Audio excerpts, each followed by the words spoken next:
So we got 8 panels, top panels, and then these bottom panels. Approximately, say 96 by 48, I would say. 96 by 48. 8 panels of 96 by 48. And then you got smaller panels.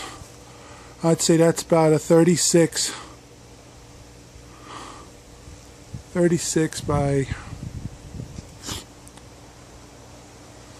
I don't know, whatever. And then the door panel. And he's looking to get them all done. Alright, so you either clean them or replace them. Alright, around to the side here. Only ones I'm not going to do are the top. I'm not going to touch the top of the pool screen. Just the outside perimeter. And they all got like a green algae. You can really see it.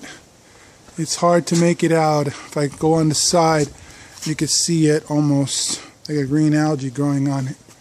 Okay.